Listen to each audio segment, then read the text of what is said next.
bapaknya tidak ikut mendidik karena mesti jauh jaraknya 1.500 km kalau naik pesawat, kecepatan 1 jam 1.000 kilo, 1,5 jam baru sampai. Nggak ada peran bapak, tapi ibunya luar biasa, tegar, kuat. Dan kemudian ibu yang berhasil ini anaknya masuk dalam deretan 1 sampai 25 nabi. Bahkan dalam nasab Nabi Muhammad sallallahu alaihi wasallam. Nama perempuan yang tegar, tidak ada tanaman, lumut pun tak tumbuh. Di wadin, di lembah ghairi rizar'in, enggak ada tanaman, inda baitikal muharram, di samping Baitullah. Dan ketika air susu kering, air minum tak ada, dia tidak mengutuk nasib, dia tidak suka serapah, dia tak menyalahkan orang. Dia naik ke Bukit Sofa, dia naik ke Bukit Marwah. Nama perempuan itu adalah Hajar. Jadi saya dengar ada yang menyebut Siti Hajar. Sebetulnya kalau laki-laki dipanggil Sayyidi, tapi karena susah manggil Sayyidi jadi Sidi. Kalau laki-laki Sayyidi, kalau perempuan Sayyidati.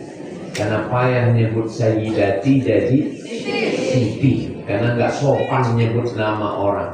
Hajar nggak sopan, maka dia sebut Siti Hajar. Tapi asalnya Sayyidati. Kalau bisa terbang, Siti.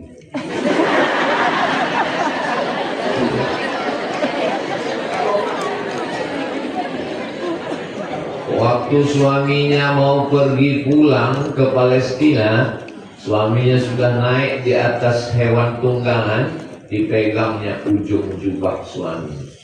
Allahu amaraka bihadza. Allah yang menyuruh kau meninggalkan kami di sini. Jawab suaminya satu kata, "Na'am." Apa kata dia? "Idzan lan yudayyi'ana." Kalau begitu Allah tak akan menyia-nyiakan kami. Yang meninggalkan kami di sini pencari rezeki, tapi yang bersama kami di sini pemberi rezeki. Pencari silakan pergi, yang bersamaku di sini pemberi. Perempuan yang hebat itulah yang melahirkan anak bernama Ismail. Isma artinya dengarkan, El artinya Tuhan. Ismail, dengarkanlah wahai Tuhan. Jadi di balik laki-laki yang hebat itu bukan laki-laki yang hebat, tapi enggak ada saya ngomong begitu. Memang perempuannya cepat mengambil kesimpulan. Udah selesai. Bisa kita lanjutkan? Berhadapan dengan rezim zalim jahat. Semua anak laki-laki yang lahir yuzabbihuna abna'akum, sembelih. Asal ada anak kecil, potong. Dia tidak menyerah. Dia hanyutkan anaknya ke sungai Nil. Ibu ada yang sanggup menghanyutkan ke sungai? Tapi dia perempuan yang hebat, yang tegar, dihanyutkannya anak itu ke sungai. Nama perempuan itu Yuhanil, pakai zal. Yuhanil, ya waw ha alif nun zal. Yuhanil. Perempuan itulah yang hebat. Rezim orang paling durhaka di dunia. Tempatnya sekarang sampai diabadikan salah satu dari 7 keajaiban dunia. Panjang umur sehat badan, kita ke Mesir melihat piramid. Ongkos tanggung masing-masing. Untuk menyaksikan bagaimana Yohanes melepaskan anak yang dikandungnya 9 bulan 10 hari, disusukannya, dilahirkannya dengan tetesan air mata, sobek darah dagingnya. Dia hanyutkan betapa kuat tawakalnya kepada Allah. Itulah lahir seorang laki-laki yang memukulkan tongkatnya, terbelah laut merah. Dipukulkan tongkatnya, fajarat mithluhu 12 aina. 12 mata air terpancar. Siapa? Enggak ada menyebut satu pun nama ayah. Tapi perempuan yang hebat bernama Yuhail. Sudah berapa perempuan? 3. Hanyut kotak kayu. Ada pula kotak kayu. Kotak kayu. Kalau sekarang ibu punya kotak kayu hanyut, ibu nggak khawatir, ya nggak apa-apa karena udah ada JPRS.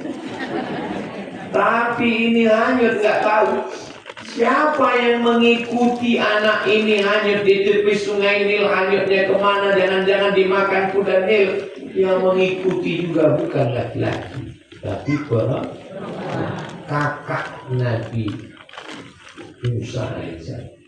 Dia tengok hanyut, dan yang menunggu di tempat hanyutnya itu juga bukan laki-laki.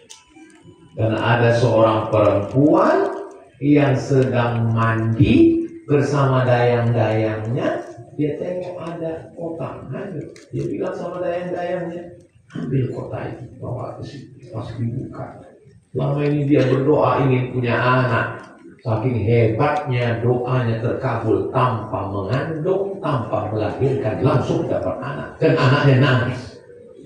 Perempuan itu bernama Asia. Hebat. Jadi ya bagi yang juga punya anak, berdoa, jaga amanah seperti Asia. Bisa jadi nanti pulang langsung dapat ada kampus.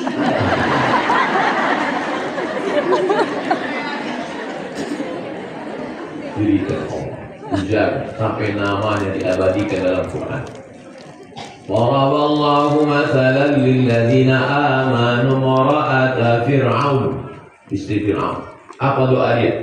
Rabbi bni li 'indaka baitan fil jannah.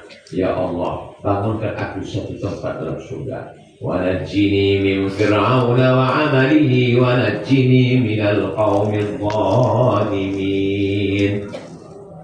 Musa itu yang menghanyutkannya perempuan, yang mengawasinya perempuan, yang menemukannya juga perempuan, yang membelanya dari Fir'aun juga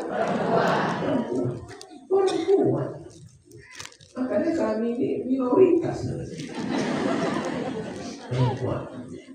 Sudah perempuan yang keberapa ya?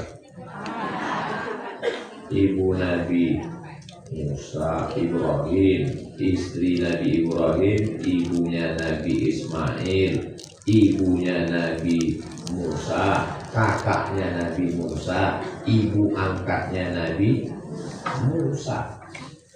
Ada perempuan yang tinggal di kamar, nggak boleh ada siapapun jumpa sama dia. Yang keenam, nggak boleh ada siapapun jumpa sama dia. Makanannya diantar. Dan yang menjaga dia pamannya, seorang pendeta soleh, baik, jujur, amanah. Dan dari perempuan inilah lahir seorang nabi yang bisa menyembuhkan penyakit kusta, orang lumpuh bisa berdiri, orang buta sejak lahir bisa sehat biiznillah dengan izin Allah. Satu surat untuk dia dalam Al-Quran. Mari.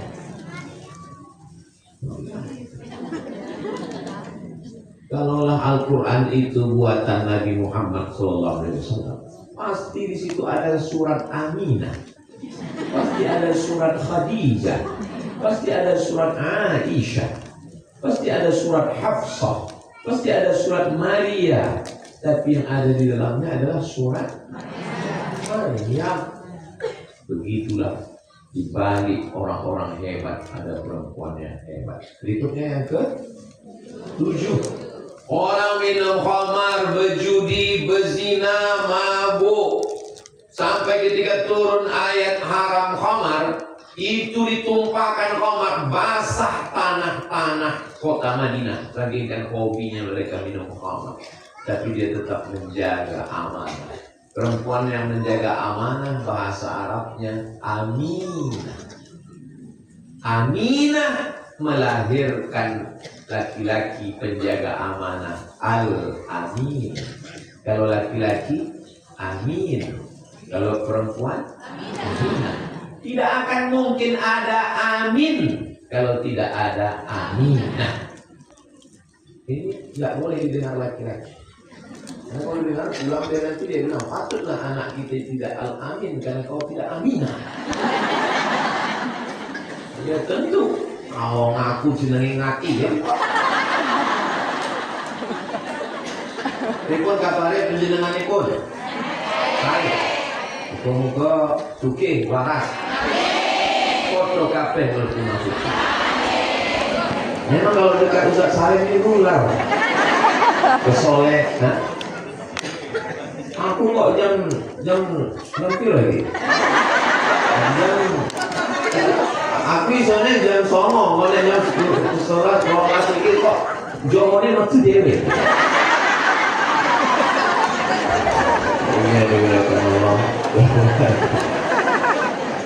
Begitulah dahsyatnya pengaruh Raja Jawa. Sudah lari ke Batam kita bisa. Berikutnya yang ke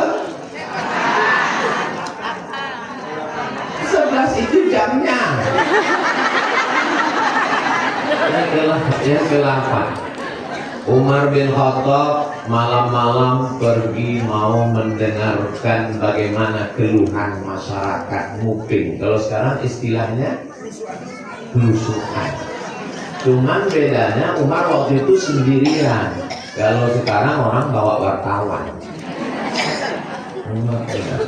Ada perempuan ngomong, dia bilang lagi bungkus susu mau dijual ke pasar, campur pakai air putih. Kata anaknya, nggak mau. Nanti Umar tahu. Umar wis dulu. Apa-apa. Nggak apa-apa, campur aja.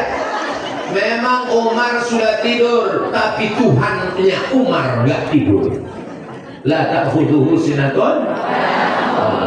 Umar mungkin dengan perempuan ini. Besok Umar kasih tahu sama pengawalnya, cari rumah ini, anak perempuannya kita pinang. Untuk anak Umar, bukan itu. Dinikahkan perempuan yang solihah yang gak mau nyampur susu dengan air putih ini dengan anak Umar bin Khattab. Lahir anak, lahir cucu. Kesolehannya gak luntur sampai cucu. Cucunya inilah khalifah yang paling adil, menjabat 2 tahun setengah.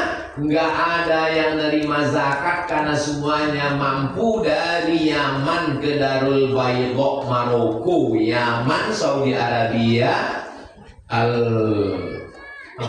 Palestina, Suriah, Lebanon, Mesir, Libya, Tunisia, Aljazair, Maroko, 8 negara. Nggak ada orang miskin. Cucu dari perempuannya nggak mau nyampur susu. Nama cucunya Umar bin Abdul Aziz. Sampai dikatakan dia khalifah yang kelima. Abu Bakar, Umar, Utsman, Ali, Umar bin Abdul Aziz. Gara-gara apa? Darah perempuan solihah nggak luntur. Berikutnya yang ke 9. Bisa diingat? Ini keluar dalam ujian akhir semester. Nanti campur politeknik.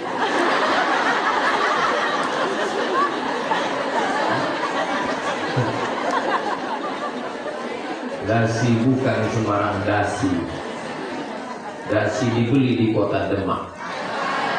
Ekspektasi mahasiswi.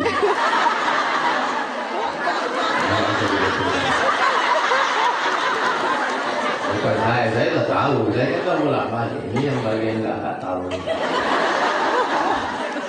Anak tren. Berikutnya yang ke 9. Kamu kalau mau nikah sama anak saya, Sabit, laki-laki yang mau nikah ini jenenge Sabit. Sabit artinya orang yang kokoh, istiqomah, tidak bergeming. Sabit.